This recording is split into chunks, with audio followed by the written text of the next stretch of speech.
Boa noite, turma.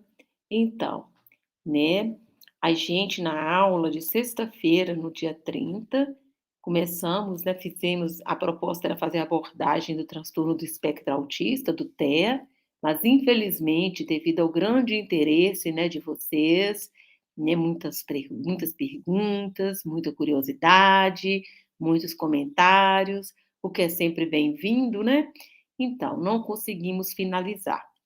E aí, dado o adiantado do período, nós tínhamos uma apresentação de seminário na própria sexta-feira, temos 2 seminários para serem apresentados agora nesta quarta, mais 2 seminários para serem apresentados na sexta, né, e dado, como eu falei, dado o adiantado do período, né, então a proposta foi de que eu enviaria uma videoaula, né, finalizando o TEA para vocês, né, colocando, abordando aquilo que ficou faltando, e também que eu faria uma videoaula ou um outro complemento em relação ao TDAH.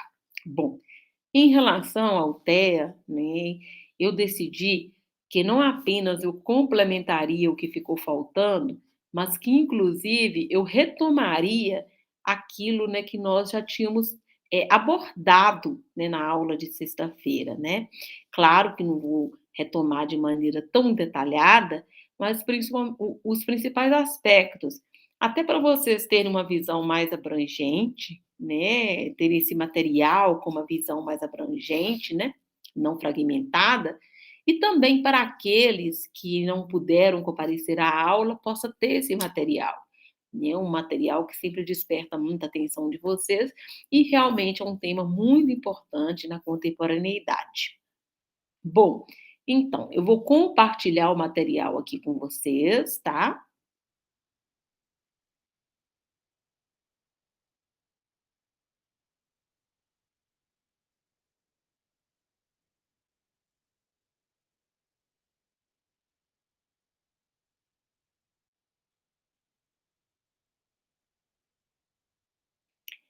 Então, vamos lá, né?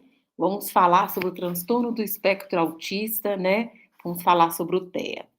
Então, inicialmente, né, é importante observar que o transtorno do espectro autista é um transtorno do desenvolvimento neurológico, né, que há muito tempo, né, que se coloca, mas que mais recentemente, né, eh, nossa contemporaneidade, ele vem sendo muito falado, despertando muito interesse, porque, por causa do advento das grandes classificações psiquiátricas, né, do DSM, né, nós estamos na quinta edição do DSM, essa quinta edição do DSM, né, se colocou no ano de 2014, e nós já falamos do DSM em sala, né, no nosso momento atual, a gente faz o diagnóstico do transtorno do espectro autista a partir dos critérios diagnósticos do DSM. E por que que o advento do DSM, tornou o transtorno do espectro autista mais conhecido, né, presente com maior frequência no nosso dia a dia? Porque justamente no passado o que tínhamos era o autismo grave, né, e com o advento do DSM, o DSM é uma classificação psiquiátrica americana, é importante dizer, né, que é adotada no contexto brasileiro, né. Com o advento do DSM, houve como o DSM apresenta um conjunto de critérios diagnósticos para o TEA, né, então assim, coloca-se um espectro, né, nesse espectro a gente tem o autismo mais leve, do autismo mais leve ao autismo mais grave. E aí, com isso, consequentemente, aumenta-se o número de pessoas diagnosticadas com transtorno do espectro autista. E aí, assim, eu queria que vocês guardassem no coração de vocês, já no início dessa aula, né, já que o DSM é tão importante para o estabelecimento do diagnóstico do TEA, que vocês guardassem no coração de vocês o núcleo sintomático dos critérios diagnósticos do DSM, né. Os critérios nós temos critérios diagnósticos no DSM, nós iremos fazer desdobramento desses critérios diagnósticos ao longo da aula, né, para nuançar o transtorno do espectro autista, para vocês terem uma ideia do conjunto de manifestações do transtorno do espectro autista, mas existe um núcleo sintomático. Que núcleo sintomático é esse, né? Se a gente fosse sintetizar, qual é o esqueleto fundamental do transtorno do espectro autista, de acordo com o DSM-5? Primeiro, dificuldade de comunicação. Segundo, dificuldade de interação social. E terceiro, adoção de comportamentos e ou interesses repetitivos ou restritos. Então, isso é muito importante. Memorizem isso, porque isso irá facilitar a compreensão ao longo da aula. Né? Dificuldade de comunicação, dificuldade de interação social e adoção de comportamentos e ou interesses repetitivos ou restritos. E aí, gente, é muito importante algumas observações introdutórias, né? Uma delas é a prevalência do TEA, né? Então, o aumento da prevalência nos últimos anos, que está relacionado, fato que está relacionado ao que estávamos falando anteriormente, né? Ao advento do DSM, né? O DSM em todas as suas edições, né? Hoje estamos na quinta edição. O DSM traz, no que traz critérios diagnósticos, o conjunto de critérios diagnósticos, e aí passa a se colocar um espectro do transtorno autista, né? Então, não é mais apenas aqueles quadros de autismo grave. Né? Então, crianças que muitas vezes antes não eram diagnosticadas com transtorno do espectro autista, passam a ser porque o conjunto de critérios diagnósticos passa a abranger essas crianças, né? Quadros mais leves do transtorno do espectro autista. E uma outra observação importante é em relação o fato de que essa prevalência é maior em meninos, né? Inclusive na sala, na sexta-feira, quando estávamos falando sobre isso, né? Duas alunas até colocaram que esse dado é questionável, né? E aí colocaram, né, os motivos pelos quais esse dado é questionável, mas de uma maneira geral, a literatura traz que a prevalência é maior em meninos. Bom, uma outra coisa também é que nem sempre nós temos os quadros do transtorno do espectro autista, quadros puros do transtorno do espectro autista, né? Antes, né, cerca de 30%, que não é pouco, cerca de 30% dos casos irão apresentar deficiência intelectual, né? E também vão apresentar associado outros tipos de transtorno psiquiátricos, tais como o transtorno do déficit de atenção, hiperatividade, e também outras condições médicas, né? Um exemplo mais significativo aqui é a epilepsia. Bom, uma outra coisa também importante é que ocorre, né, com uma certa frequência, dificuldades motoras entre os indivíduos com transtorno do espectro autista. Agora, a presença dessas dificuldades motoras não é algo necessário para o estabelecimento do diagnóstico. E aí a gente chega a algo bem importante, que é etiologia do transtorno do espectro autista. Algo que desperta muito interesse, algo que às vezes se torna até um tanto polêmico. Então, o que causa o autismo, né? A gente tem muito fake news, né? Dados, né? Notícias que circulam, que não têm evidências científicas, né, que fundamentam, né, que as fundamentam. Então, o que a gente tem estabelecido na literatura de fato, com evidências científicas, sobre a etiologia do TEA, eh, são fatores genéticos e fatores ambientais.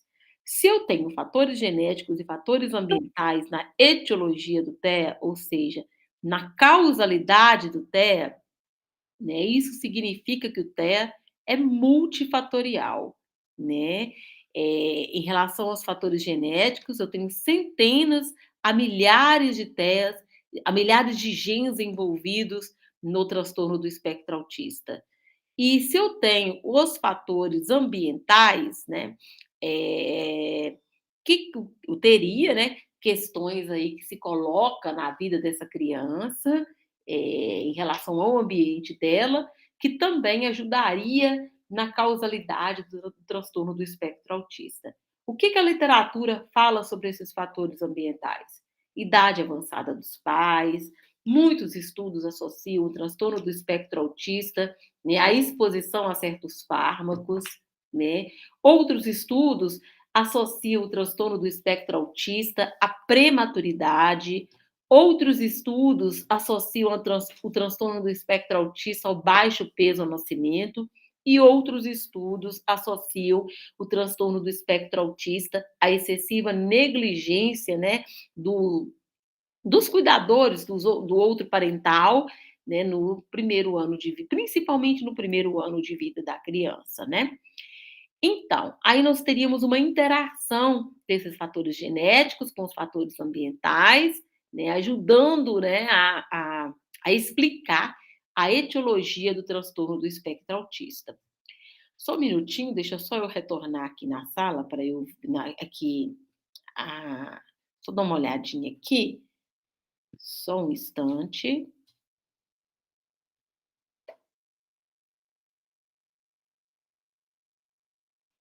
Já retorno.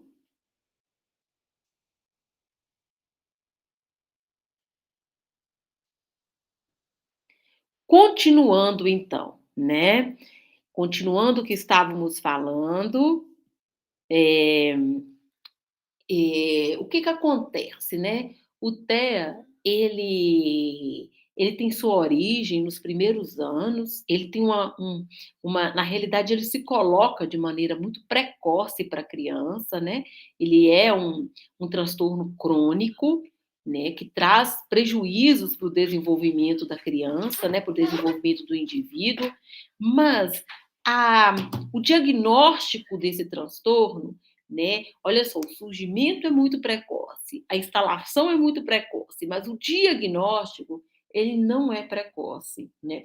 Aliás, melhor dizendo, muitas vezes ele não é precoce.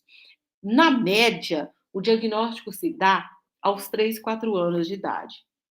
Há casos, né, que são diagnosticados de maneira precoce, né, a grande maioria só são identificados entre os 12 e 24 meses, mas, como eu disse, em média, o diagnóstico se coloca aos 4 ou 5 anos de idade, o que é algo lamentável.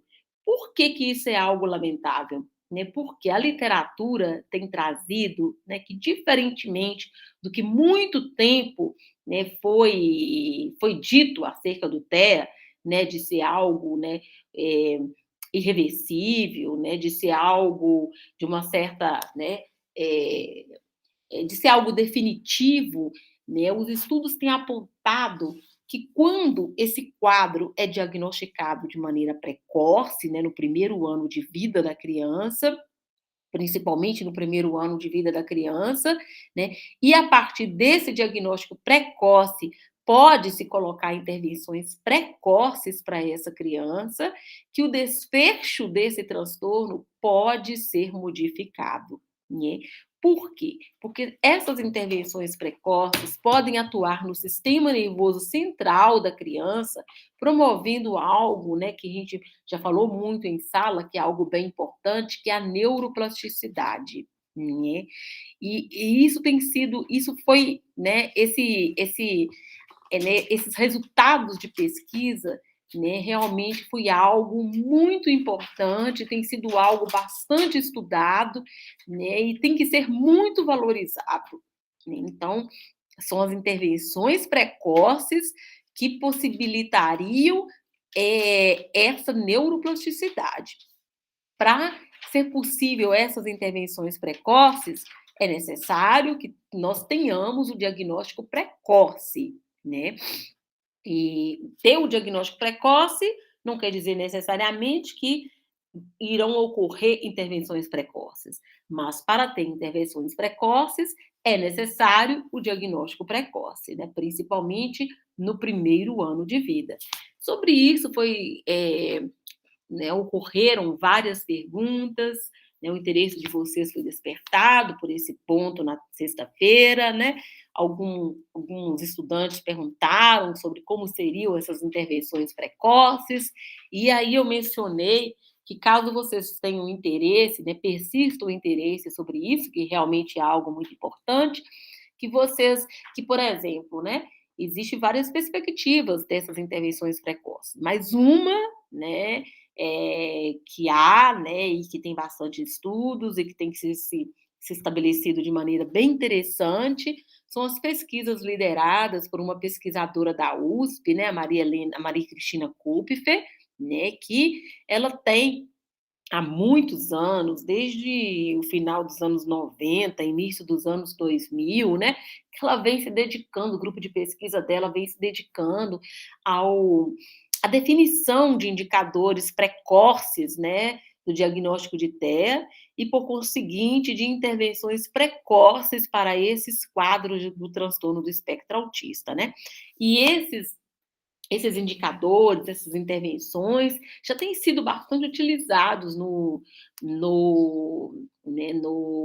contexto de creches, né, de intervenções com bebês, né. Então, se vocês tiverem interesse, pesquisem sobre os trabalhos de Maria Cristina Kupfer, é bem interessante. Eu tenho até uma estudante, né, uma orientanda de TCC, que o trabalho dela, né, ela trabalha, né, sobre ela tem um tema, né, no âmbito da educação infantil que acabou por envolver, né, essas pesquisas da Maria Cristina Kupfer e tem sido um trabalho bem interessante e eu sugiro para quem tem interesse para pesquisar sobre isso. Pode pesquisar de uma maneira geral também, né? Pode pesquisar na internet, assim, de uma maneira mais ampla, né, de intervenções precoces no transtorno do espectro autista, né? Porque, como eu falei, existem outras perspectivas. A Maria Cristina Kupfer ela fundamenta as pesquisas dela na perspectiva psicanalítica, né? E tem sido um trabalho bem interessante dela, né, uma novidade no que diz respeito às contribuições que a teoria psicanalítica pode dar, né, aos processos escolares, né? Bem interessante. Bom, então, gente, é, o que acontece, né, a partir do que eu coloquei, né, já que é tão importante assim, tem sido tão importante, tem sido um terreno tão fértil essas pesquisas com indicadores precoces, né, com intervenções precoces, justamente para modificar o desfecho do transtorno do espectro autista, para tirá-lo dessa irreversibilidade que por muito tempo foi falada, né? Uma pergunta que pode se colocar é o seguinte: mas como que, mas será que de uma maneira geral não haveria, né, independente de perspectivas, né? Falei da perspectiva de Maria Cristina Kupfer, não existiria indicadores, né, gerais que apontariam para um diagnóstico precoce do TEA? Sim, existe. Nós vamos falar aqui agora. Claro que a gente vai fazer um recorte, né, abreviado, porque mesmo se quiséssemos, não conseguiríamos esgotar o tema, né? Então vamos lá. É, né, sobre essa questão aqui do slide, nós já adiantamos, né, que é a importância da intervenção precoce, né? E aí, então vamos lá. Nós temos marcadores potencialmente relevantes no primeiro ano de vida, né, que nos levariam a esse diagnóstico precoce, e vamos ter aqueles sinais sugestivos. E no que diz respeito aos marcadores potencialmente relevantes, a gente tem o atraso no desenvolvimento motor, anormalidades no controle motor. Então, quando nós temos atraso no desenvolvimento motor do bebê, anormalidades no controle motor, é algo que tem que chamar a nossa atenção para o diagnóstico do transtorno do espectro autista. Bom, o afeto negativo é outra coisa muito importante. Mas o que seria o afeto negativo, né? Qual seria, o que a gente poderia dizer de manifestações precoces em relação ao afeto negativo, né? Aquele bebê arredio, aquele bebê que não gosta muito do toque, aquele bebê que não gosta muito de estar no colo dos outros, né? Até mesmo da mãe, aquele bebê arredio, inclusive a amamentação, né? Então, tudo isso indicaria, né, esse afeto, essa dimensão do afeto negativo, que é algo que tem que chamar atenção no primeiro ano de vida para o diagnóstico do TEA. Terceiro, diminuição da sensibilidade a recompensas sociais, né? A gente viu quando, quando abordamos a teoria behaviorista, né? A questão dos reforços, recompensas sociais nada mais são que reforços, né? E aí essa criança ela é reforçada desde a mais tenra infância, né? O outro materno, o outro paterno, né? Reforça esse bebê desde o início. E aí, de repente, um bebê que se mostra menos sensível a essas recompensas sociais, a esses reforços, é algo que tem que chamar a atenção, né? Que tem que despertar a nossa atenção, que tem que nos fazer pensar no diagnóstico do TEA. O controle da atenção alterado é outra coisa, aquele bebê que demonstra alterações na sua atenção, né? Ou um bebê que não se mostra atencioso, ou até mesmo um bebê que se mostra atencioso a, que mostra um padrão restrito de atenção, né? Se foca em determinado objeto, uma determinada coisa, né? E aí já demonstra uma alteração nesse controle da atenção também, é algo que tem que fazer a gente pensar no diagnóstico de TEA. Em relação aos sinais sugestivos no primeiro ano de vida, né, a gente pode pensar na perda de habilidades já adquiridas, como o contato pelo olhar ou sorriso social. Brincamos na aula que a mãe usualmente acha que o filho já nasce sorrindo para todos, né? Não é assim. O sorriso social é algo que a criança, né, o marco do sorriso social é por volta de 3, 4 meses de idade, e aí, de repente, aquele bebê que tem um sorriso social nessa fase de vida, né, conforme, né, o esperado, mas de repente retrocede, recua, né, perde esse sorriso social. E a mesma coisa ocorre com o contato pelo olhar. Aquele bebê que mantém o contato pelo olhar, mas de repente isso também tem um retrocesso. Né? Então, baixo contato ocular, dificuldade na sustentação do olhar, bem como a perda do sorriso social, tem que fazer a gente lembrar do diagnóstico do transtorno do espectro autista. Comportamento de não se voltar para sons, ruídos e vozes à sua volta, né? A baixa atenção à face humana, preferindo objetos, né? Não demonstrando, preferindo objeto a pessoas, né? Manifestando mais interesse por objetos.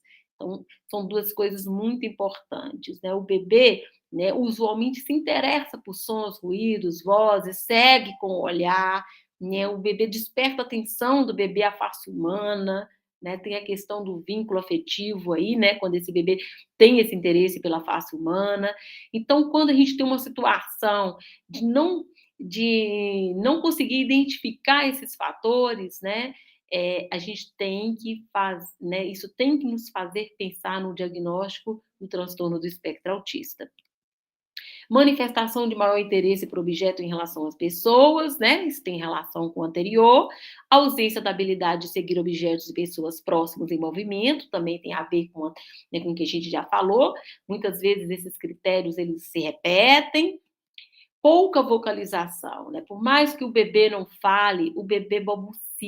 Então, o bebê tem muita vocalização no primeiro ano de vida. E quando você percebe, quando percebemos um bebê com pouca vocalização, nós temos que pensar no diagnóstico do transtorno do espectro autista.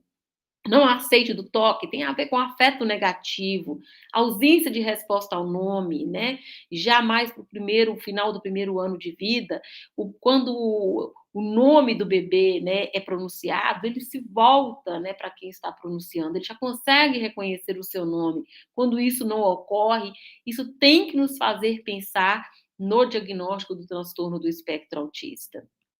Imitação pobre, falamos do valor da imitação, né, no que diz respeito, né, no caso, né, ausência da imitação, né, no que diz respeito ao transtorno do espectro autista, né, dissemos que no âmbito da educação infantil, né, de acordo com o Vygotsky, as brincadeiras da criança, que é um espaço onde se coloca a imitação, né, que podem promover zona de desenvolvimento próximo, né, porque para o Vygotsky, imitar não é um copiar irrefletido de ação. Se a criança está imitando, é porque ela tem alguma compreensão, né, daqui do problema que é para ser resolvido, né? Então, ela tem alguma compreensão, né, as funções psicológicas envolvidas na resolução, né, da atividade em questão, né, estão presentes ali, né, em maturação, né, elas não estão desenvolvidas, mas elas estão em desenvolvimento e a partir, né, das brincadeiras, a partir da imitação, que isso seria, né, as brincadeiras, né, promovendo essa imitação, seria mais um espaço onde poderia ocorrer a promoção do desenvolvimento dessas funções psicológicas, das funções psicológicas superiores. O que está em jogo na zona de desenvolvimento próximo é o desenvolvimento das funções psicológicas superiores, né? Então, a imitação, né, da criança promove, né, possibilita a promoção do desenvolvimento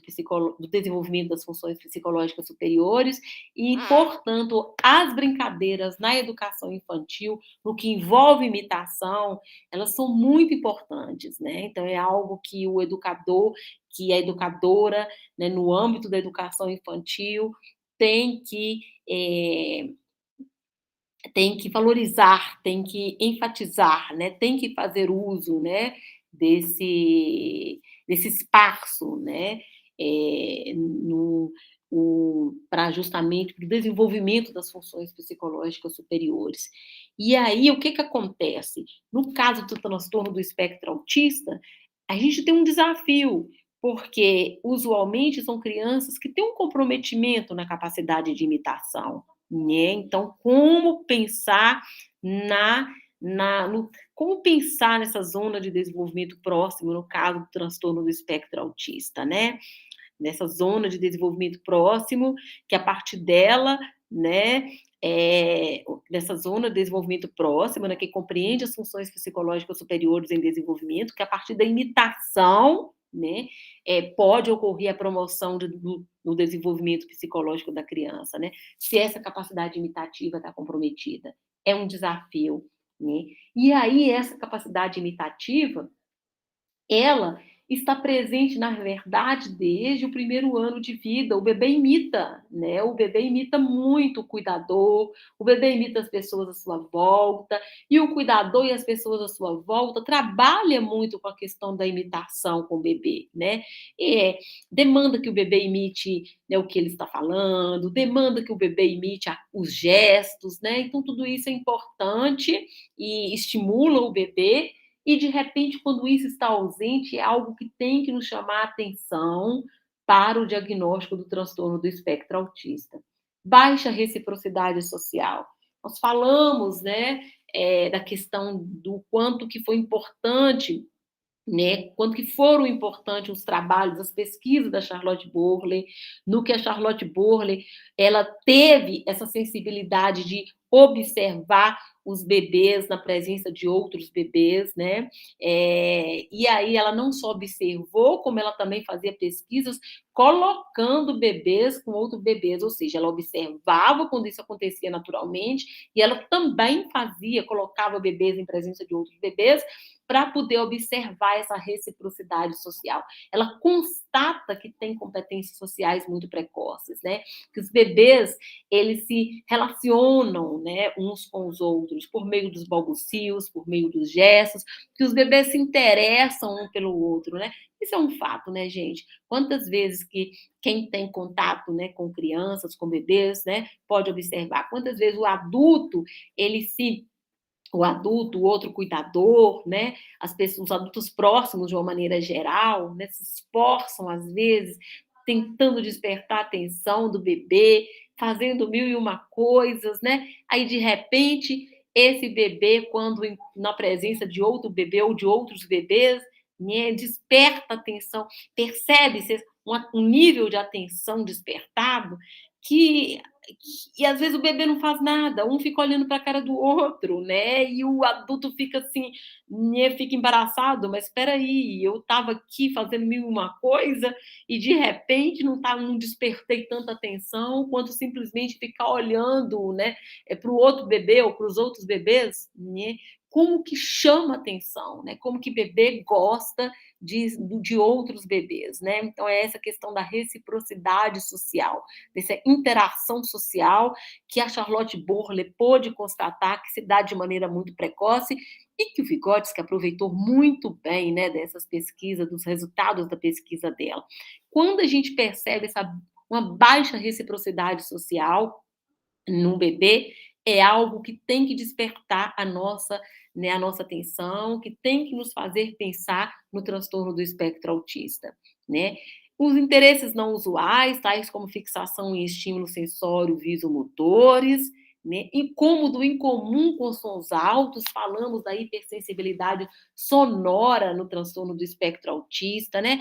Aquela criança que ela se incomoda, né, com o excesso de estímulos, né? Tem um limiar dela, né? O que é excesso de estímulos para uma criança com desenvolvimento típico não é o que é excesso de estímulo para uma criança com desenvolvimento atípico, né?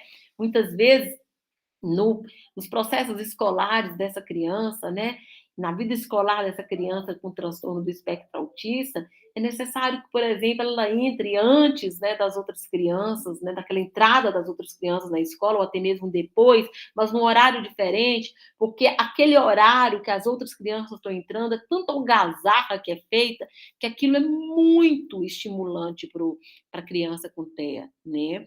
E aí, assim, não só isso, o sino na escola, né, muitas vezes pode ser uma coisa que causa muito incômodo, e aí essa criança fica agitada, ela pode até mesmo ficar agressiva, e falamos da importância dessa criança ter pausas sensoriais em relação a esse excesso de estímulos, né? Essa criança que muitas vezes é necessário sair da sala, né? Ela ter a pausa sensorial dela em relação a esse excesso de estímulos, né?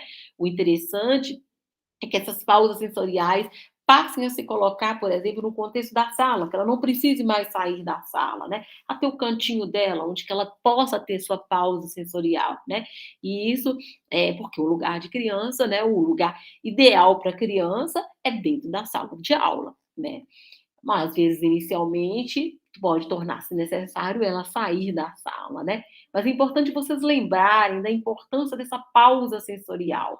E essa pausa sensorial, né, tem muito a ver, né, se relaciona, como eu estava dizendo, com essa hipersensibilidade, e essa hipersensibilidade, ela está presente desde o primeiro ano de vida, né? Então, é algo que ela pode estar presente desde o primeiro ano de vida. Então, é algo que, quando é identificado, tem que fazer-nos pensar no transtorno do espectro autista. E a perturbação moderada ou grave do sono, né, que é algo muito importante, e um comportamento irritável no colo e pouco responsivo à amamentação. Né? Então, isso tem a ver com afeto negativo, que estávamos falando anteriormente, né? Porque não é esperado, né, no desenvolvimento típico esse tipo de comportamento. Né? Uma vez que esse tipo de comportamento é observado, isso tem que nos fazer pensar no transtorno do espectro autista. Então, gente, falamos de um conjunto de indicadores de uma maneira geral que tem que nos fazer pensar, considerar esse transtorno do espectro autista, né? Que pode nos ajudar nesse diagnóstico do transtorno do espectro autista já no primeiro ano de vida do bebê, né? Possibilitando um diagnóstico precoce, e a partir desse diagnóstico precoce, que possa ocorrer intervenções precoces, e a importância dessas intervenções precoces é a promoção de neuroplasticidade, Porque estudos científicos vêm mostrando que quando isso ocorre, né, de maneira precoce, quando essas intervenções ocorrem de maneira precoce, né, isso é possível, modificando o desfecho do TEA, né? E aí, para haver essas intervenções precoces, como eu disse, é necessário o diagnóstico precoce. No entanto, como eu falei, a média do diagnóstico do TEA, infelizmente, é 4, 5 anos de idade, né? Muitas vezes é mais tarde, a gente está falando de média, 4, 5 anos. E por que que esse diagnóstico, né, ocorre de maneira tardia, muitas vezes, né? O fator principal, muitas vezes, são as apresentações clínicas menos graves. Se eu tenho quadros menos graves, obviamente, eu vou ter, né, eu vou demorar mais, né? A gente demora mais para identificar o transtorno, né? A exuberância do quadro vai nos fazer pensar mais rápido, né, na possibilidade do transtorno. Baixa renda familiar, precários estímulo e observação sobre a criança por parte dos pais, educadores e profissionais de saúde. Então, dentro disso, né, a partir disso que a gente está colocando, a gente tem que ter muita ponderação com aquele dito popular. Vamos aguardar o tempo da criança, né? Cada criança tem o seu ritmo, não vamos patologizar. É verdade, a gente não deve ficar patologizando excessivamente. Cada criança realmente tem o seu ritmo. A gente não deve ficar comparando demais uma criança com outra, né? Isso é super importante. Mas, por outro lado, né, se a gente tem estudos que demonstram a importância de intervenções precoces para a modificação do desfecho do TEA, a gente também não pode perder de vista, né, os limites pré-definidos da idade máxima de aquisição de cada marco, né, de cada marco do desenvolvimento neuropsicomotor, né, de acordo com as escalas validadas. Pois é, então é preciso ter bom senso, né? A gente não pode ficar muito escravo desses marcos e a partir disso a gente querer engessar demais, né, a análise e comparar demais criança uma com a outra e ficar estabelecendo, né, um desenvolvimento neuropsicomotor ideal, mas também a gente tem que, nós não podemos deixar solto, né? A gente tem que estar prestando atenção, né? Tomar isso como referências, né? Esses marcos como referência. A gente tem que pensar na hipótese do transtorno do espectro autista, né? Olhar com lucidez, observar, né? Mas isso aí essa hipótese tem que estar sob consideração, né?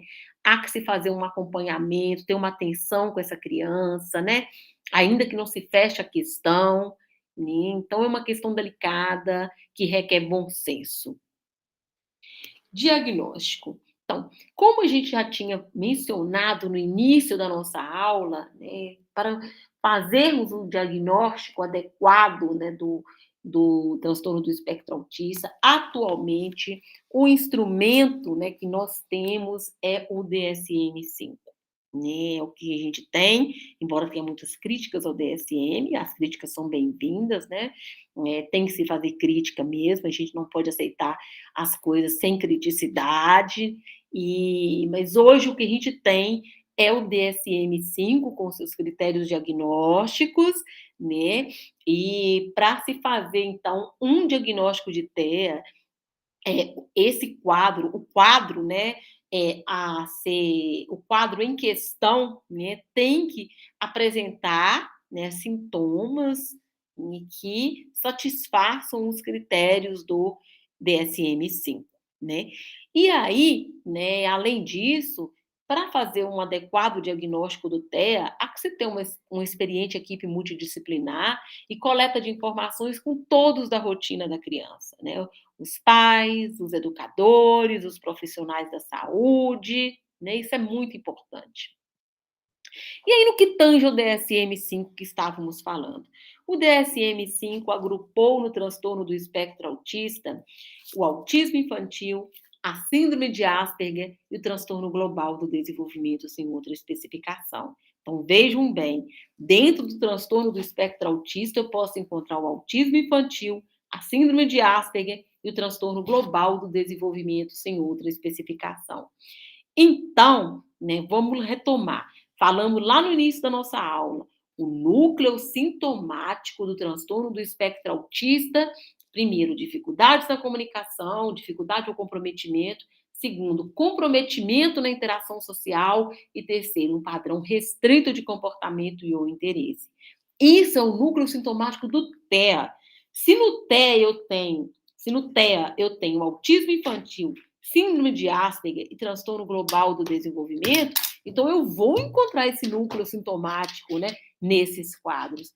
Nós iremos abordar o autismo infantil e a síndrome de Asperger. Então, já falando, né, já então, trazendo o autismo infantil aqui, ao abordar o autismo infantil, de fato, o que nós temos? Déficit na interação social, déficit na comunicação e repertório restrito de comportamentos e interesses, né? Porque se trata do TEA, o autismo infantil, assim como a síndrome de Asperger e o transtorno global do desenvolvimento sem outra especificação, estão dentro do transtorno do espectro autista. Então, qualquer um desses quadros vai ter como núcleo sintomático esses três elementos: comprometimento da comunicação, comprometimento da interação social, repertório restrito de comportamentos e interesses. Nós vamos ver que tem uma diferençazinha entre síndrome de Asperger e autismo infantil, tá? A gente vai falar sobre essa diferença, mas é importante ter em mente que esse é o núcleo sintomático do transtorno do espectro autista. Para ser diagnosticada com autismo, deve sempre haver dificuldade de interação. Caso contrário, não é o autismo típico. Isso é muito importante. Bom, aí nós vamos desdobrar os sintomas do autismo, né? Então, vamos desdobrar esse núcleo sintomático do autismo, né? Que é o comprometimento da comunicação, o comprometimento da interação social e o repertório restrito de padrões de comportamentos e interesses. Desdobrando, para a gente ter uma ideia maior da exuberância dessas manifestações, primeiro, comprometimento da interação social. É aquela criança que apresenta prejuízo nas formas não verbais, aquela criança que tem muita dificuldade em expressar o que está sentindo, bem como identificar o que o outro está sentindo. Aí a gente já pode ver que é uma criança que vai ter dificuldade, dificuldade em relação à empatia, né? Aquela criança que tem um fracasso em seus relacionamentos, né? Aquela criança que prefere ficar, brincar sozinha e que não apresenta muita reciprocidade social, né? E aí volta de novo aquela questão das brincadeiras, né? As brincadeiras possibilitam a imitação promove zona de desenvolvimento próximo e, por conseguinte, desenvolvimento das funções psicológicas superiores. Então, isso tudo fica comprometido na criança com TEA. Comprometimento da linguagem para a comunicação social. É uma criança que tem atraso na linguagem verbal, é uma criança que apresenta prejuízo para iniciar uma conversa, uma criança que utiliza de uma linguagem estereotipada e a ausência de imitação.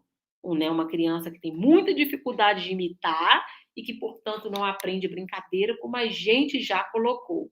Né? Não aprende é um tanto definitivo. Vamos colocar como um desafio para essa criança. Né? A gente discutimos já, né, ao longo de várias aulas, né, de repente que um complemento para a teoria do Vygotsky seria a teoria do Bandura, né? Quando o Bandura diz que a partir dos resultados das pesquisas dele, que não necessariamente, né, uma criança que a criança, né, pode, vamos melhor dizendo, né, o que ele diz? Que o indivíduo, nesse caso inclui a criança, né, que o indivíduo ele pode aprender apenas observando. E que não necessariamente ele vai demonstrar, né, ele vai desempenhar aquilo que ele aprendeu. Né, que o fato do indivíduo não apresentar um desempenho não nos autoriza a dizer que aquele indivíduo não aprendeu por observação.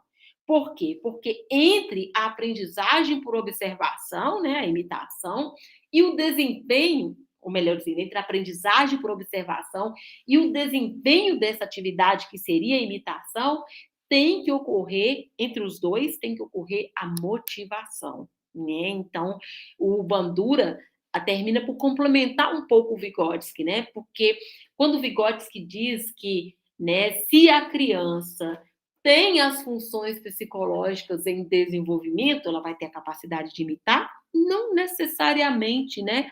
Ela vai imitar. E às vezes o fato da criança não imitar não nos autorizaria, não nos autoriza a dizer que ela não tem as funções psicológicas em desenvolvimento. De repente, essa criança pode não estar motivada. E aí, né, a gente até comentou que né, eu cheguei a comentar com vocês de um artigo que eu li, de uma pesquisa, que a pesquisadora aponta, né, uma criança autista que imita muito bem, ela está ciente, ela reconhece né, o desafio que significa a imitação no âmbito da educação infantil, nas brincadeiras, e essa criança, ela imita muito bem, e ela só que ela aponta que, né, no caso a imitação era de um pirata, o quanto que aquele pirata, o quanto que a criança era interessada no tema do pirata, né. Então, ali, né, mostra, indica que essa questão da motivação é algo que a gente tem que levar em conta no âmbito da educação infantil, né, nesses espaços de brincadeira, né, como um recurso, como uma abertura para justamente enlaçar essa criança, que essa criança possa brincar com o outro, que essa criança possa imitar, para que a partir daí possa ocorrer o desenvolvimento das funções psicológicas superiores, né? Bom, e essa criança pode ainda ter ecolalia. Ecolalia é aquela criança que fica repetindo alguns sons, né? Eu sugiro a vocês que vocês façam uma pesquisa sobre ecolalia, é algo muito interessante, né? Dá uma pesquisada sobre isso, tente ler um pouquinho mais sobre isso. Bom, e também os padrões restritos de comportamento, interesses e atividades. A criança que possui preocupação insistente com padrões de interesse, possuindo fixação por dado assunto, ficando fascinada. É aquela criança que tem um interesse por carro e fica o tempo inteiro enfileirando carros e fascinada pela imagem dos carros, olhando os carros, que se interessa de repente por plantinhas e fica e coleta as plantinhas e fica colecionando plantinhas e fica observando as plantinhas e fica fixada naquilo ali, naquele tema, ficando fascinada, né? Mas é importante aqui que no autismo infantil que nós estamos trabalhando aqui, né, diferentemente da síndrome de Asperger, que a gente vai falar adiante, né, é um fascínio que é do olhar, que é da imagem, que é do observar, não é aquele fascínio de se colocar a se informar sobre o assunto, sobre o tema, sabendo tudo daquele tema, como irá ocorrer na síndrome de Asperger. Grande adesão a rotinas, sendo assim, elas gostam de fazer suas atividades sempre do mesmo jeito e ainda possuem estereotipias motoras, como, por exemplo, andar na ponta dos pés, bater as mãos. Né? Esse andar na ponta dos pés é muito conhecido, né? Volta e meia, tem sempre alguém para falar, né? Ah, meu filho anda na ponta dos pés, eu estou tão preocupada, né? Ah, fulaninho anda na ponta dos pés, já logo pensa no transtorno do espectro autista, né? Bom, de fato, né, é comum as crianças com transtorno do espectro autista possuir esse tipo de estereotipia motora. E quanto à questão da adesão a rotinas, isso é um dado muito importante até mesmo para o dia a dia da criança na escola, da criança com transtorno do espectro autista na escola. Muito importante estabelecer uma rotina para essa criança dentro da escola. Sobre isso, gente, eu sugiro veementemente para vocês, assistam o filme que eu sugeri, Tudo que Quero. Irão ajudar muito vocês, né, a solidificar, né, a consolidar, né, a aprendizagem desse conteúdo sobre o transtorno do espectro autista, que eu percebo que interessa muito a vocês. Vocês vão perceber lá na personagem principal o quanto que é importante a rotina, né, para esse indivíduo com transtorno do espectro autista. Preocupação com partes de objeto, por isso brincam com partes específicas, como uma rodinha de carrinho, mas não se interessando pelo carro todo. Isso também é muito comum. O afeto é analisado a partir da expressão facial, tom de voz e gestos da criança, né? O afeto, né? Que é algo que é tão discutido, né? A criança com transtorno do espectro autista, como que é a vinculação afetiva dessa criança, né? É um outro desafio. Em um autista, a expressão facial é pouco notável, é neutra, sendo difícil saber o que ele está sentindo. Já o seu tom de voz é monótono, com dificuldade na musicalidade da voz. A orientação social é a capacidade de responder quando chamam pelo nome. O que acontece no TEA? Há um déficit, né, nesse âmbito. Aqui, esse slide precisa ser corrigido, viu, gente?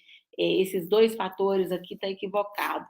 Leia, assim vocês, né, o que eu proponho vocês, né, olharem esse slide, considerando o que eu estou falando.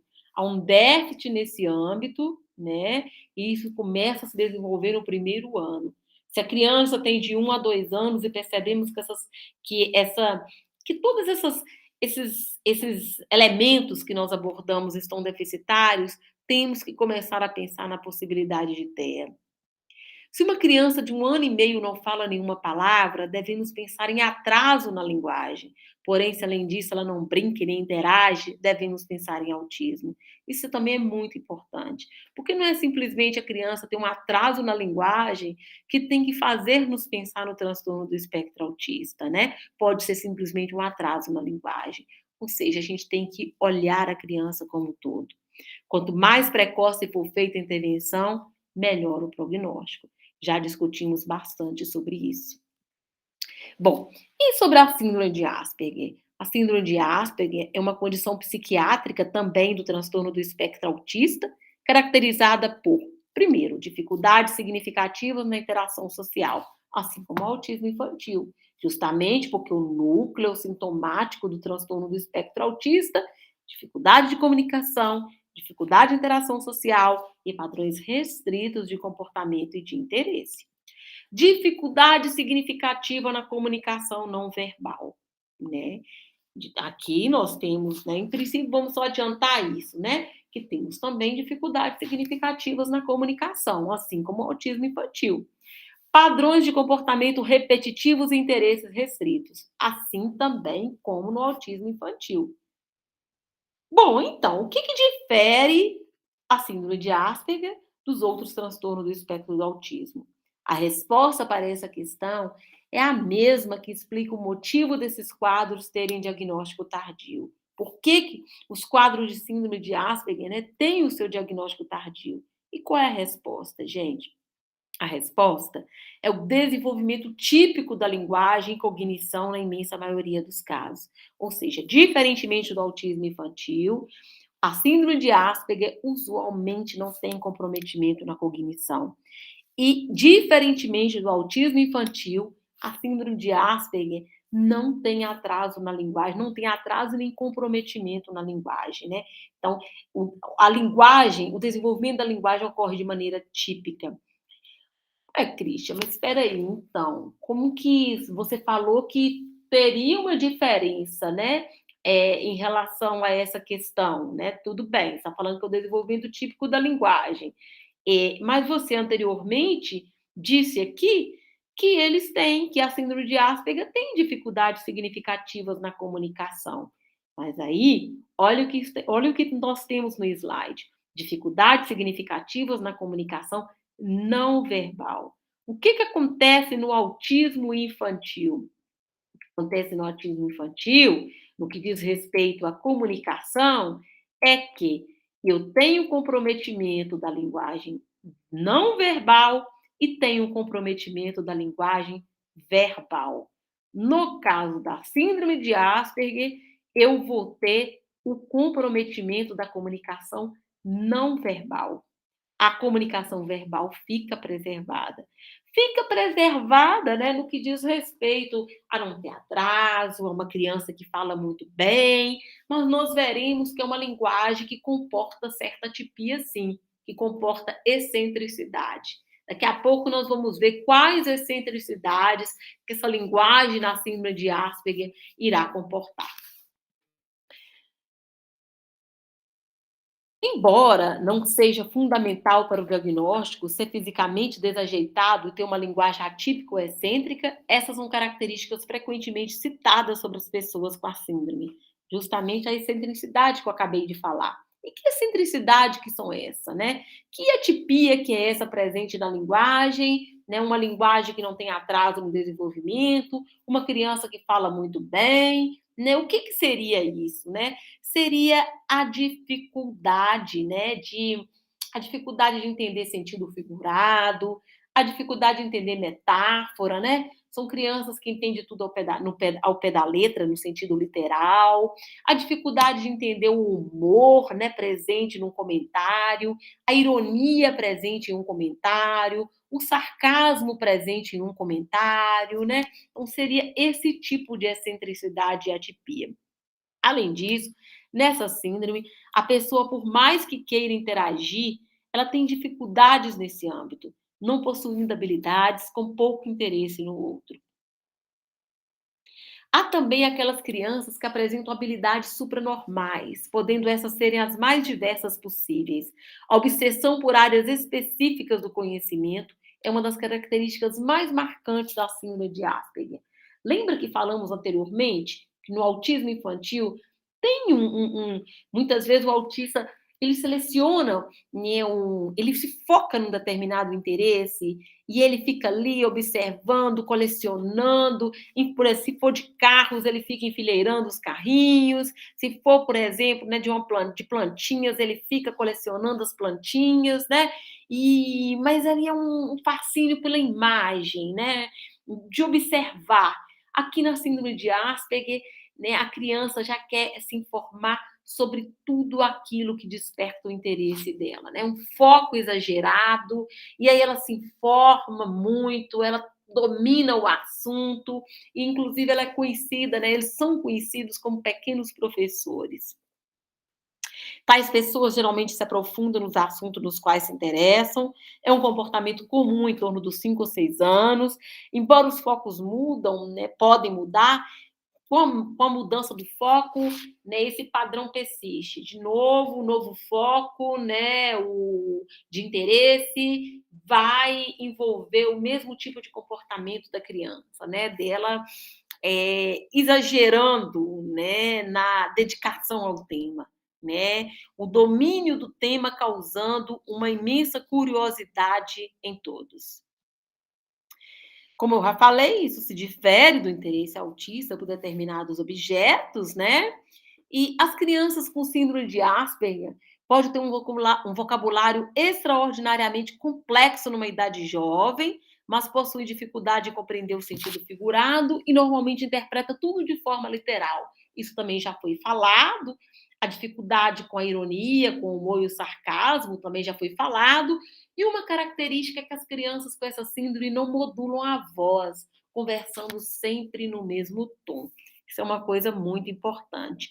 Então, as diferenças em relação ao autismo infantil, embora a síndrome de Asperger e o autismo infantil estejam incluídos no transtorno do espectro autista, quais são as diferenças? Primeiro, na síndrome de Asperger, eu tenho um comprometimento apenas da linguagem não verbal. No autismo infantil, eu tenho um comprometimento da linguagem verbal e da linguagem não verbal, né?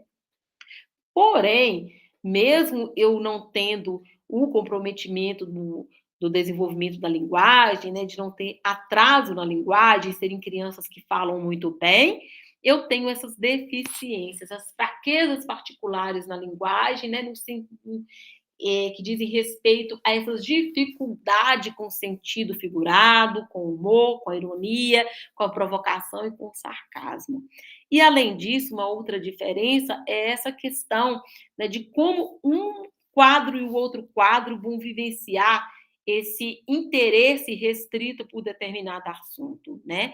Enquanto que no autismo infantil, né, a criança observa, a criança fica muito fascinada com a imagem. Na síndrome de Asperger, eles se dedicam ao assunto, eles são conhecidos como pequenos professores. Então, logo uma criança apresenta comprovados déficits no desenvolvimento neuropsicomotor, ela deve ser encaminhada para avaliação e acompanhamento com um profissional especializado em desenvolvimento neuropsicomotor, o psiquiatra infantil ou o neuropediatra. No caso de criança com atraso do desenvolvimento neuropsicomotor, primeiro, o que a gente vai ter é orientação aos pais acerca da estimulação adequada, o que envolve harmonia em casa, contato afetivo, interação com os pais, alimentação, tempo e qualidade de tela, né? O uso excessivo de tela traz prejuízos para o desenvolvimento neurológico do bebê e da criança, né? Tempo de sono, muito importante, um sono, né, eh, um sono adequado e brincadeiras ao ar livre. E aí essa criança vai ser reavaliada em 1 mês. Caso alcance os marcos, a orientação será da manutenção do acompanhamento e estimulação. Caso não alcance os marcos, ocorrerá um encaminhamento para serviço de estimulação interdisciplinar especializado e para avaliação com médico especializado em TEA, né? Ocorrerá a manutenção de consultas próximas com a criança e os pais para apoio e acompanhamento. Bom, gente, chega no final da nossa aula, vamos fazer algumas observações sobre questões de cognição, comportamento, socialização e rotinas. É preciso uma avaliação individualizada das habilidades de comunicação e socialização das crianças com TEA para o direcionamento da terapia por meio da estimulação precoce, né, por meio da estimulação e de intervenções, né, precoces. Tal estimulação visa a promoção de neuroplasticidade, nós já falamos bastante sobre isso, com a aceleração das sequências do desenvolvimento infantil. A abordagem do comportamento da criança é ampla, envolvendo diversos aspectos da sua vida que devem ser avaliados e monitorados, né? E quais são os aspectos a serem avaliados e monitorados? A rotina diária da criança, né? As suas relações na família e as suas relações escolares. E aí a gente chega ao fim da nossa abordagem, né, seria interessante falar de mais coisas, tinha tantas outras coisas para serem faladas, né, mas aí eu deixo para vocês, né, para quem tem um interesse, para prosseguir nos estudos, né, e se quiserem manter o diálogo comigo, né, podem me contatar, né, podem me pedir indicação de bibliografia, né, de referências, que eu estou disponível. É um assunto muito interessante e muito importante para vocês, né, na docência. Eu deixo aqui o meu muito obrigada.